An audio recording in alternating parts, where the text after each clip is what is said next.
Vamos falar do Alexandre de Moraes, que decidiu retomar o processo contra o ex-deputado Alexandre Ramagem após a perda do mandato no Congresso. Eles também retiraram já os passaportes diplomáticos, tanto de Ramagem quanto do Eduardo Bolsonaro, que continua nos Estados Unidos. E a Janaína Camelo agora tem os detalhes desse pedido de extradição de Ramagem. Com você, Jana.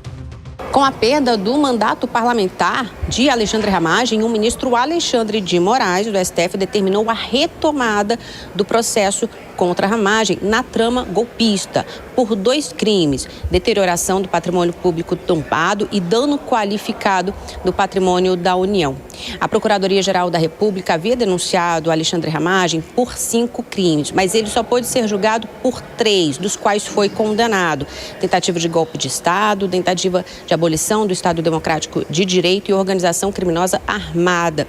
Na ocasião, Ramagem não pôde ser processado pelos outros 2 crimes porque eles se referem ao dia do 8 de janeiro, aos ataques do 8 de janeiro, dano qualificado e deterioração do patrimônio público tombado. E na ocasião, Alexandre Ramagem mantinha a imunidade parlamentar porque já tinha sido diplomado deputado federal. Nessa decisão de agora, o ministro Alexandre de Moraes já marcou a data das instruções, das audiências que vão acontecer ouvindo as defesas arroladas pelos advogados de Ramagem e também as testemunhas de acusação arroladas pela Procuradoria-Geral da República e também a oitiva do próprio réu, de Alexandre Ramagem.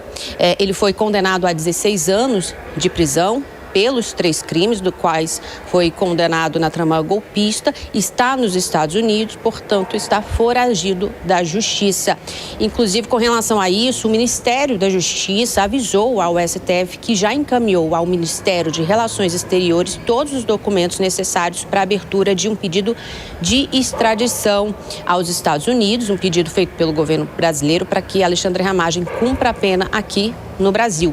Na semana passada, o ministro Alexandre de Moraes determinou que a Secretaria Judiciária enviasse esses documentos, todos os documentos, o resumo dos crimes dos quais Alexandre Ramagem já foi condenado, enviasse esses documentos para o Ministério da Justiça, que é o órgão responsável por analisar se é possível um processo de extradição. Se tudo estiver de acordo com as regras, então o Ministério da Justiça envia esses documentos, faz esse pedido para o Ministério de Relações Exteriores, que é quem faz a solicitação formal aos Estados Unidos para que Ramagem cumpra a pena aqui no Brasil, seja extraditado e cumpra a pena aqui no Brasil.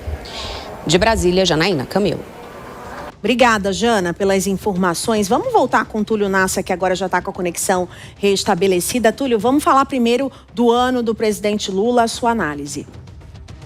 Olha, Márcia, eu prefiro ficar com Ariano Suassuna, que dizia que o otimista é um tolo, o pessimista é um chato, que bom mesmo é ser um realista esperançoso.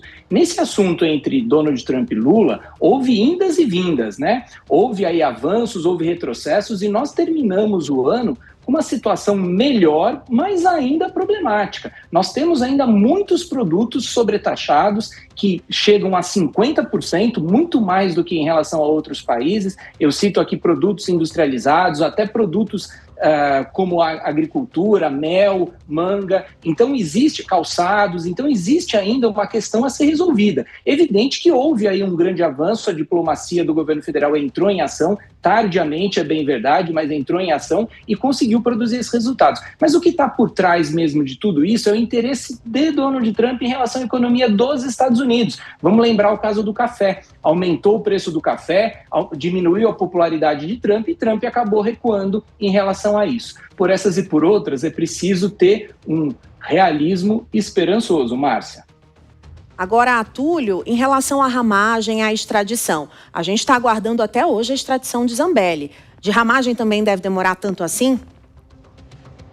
Olha, Márcia, deve demorar por quê? Porque esse processo de extradição, é bom que a nossa audiência fique esclarecida, ele não é um processo estritamente jurídico, ou seja, um país condena alguém e automaticamente esse alguém é extraditado de um outro país para que ele cumpra a pena aqui no Brasil. Não é assim que acontece, porque existem dois componentes nesse processo. Há um componente jurídico, em que o país verifica se no Brasil houve o cumprimento do devido processo legal e se o crime aqui também é crime lá, e há um componente político, exatamente. Quem decide sobre essas questões, no caso da Itália é Giorgia Meloni, no caso dos Estados Unidos é Donald Trump, porque eles verificam se existiu ou não aquela hipótese chamada de crime meramente político. Por essas e por outras, essas questões que tomaram conta do mundo, entre direita e esquerda, polarização, guerra comercial, Supremo Tribunal Federal, Lei Magnitsky, tornou essa questão muito tumultuada. E aí, então, nós vemos igual a política, é que nem nuvem. Uma hora está de um jeito e outra hora está de outro. Eu acredito que ainda isso se arrasta por um bom tempo, Márcia.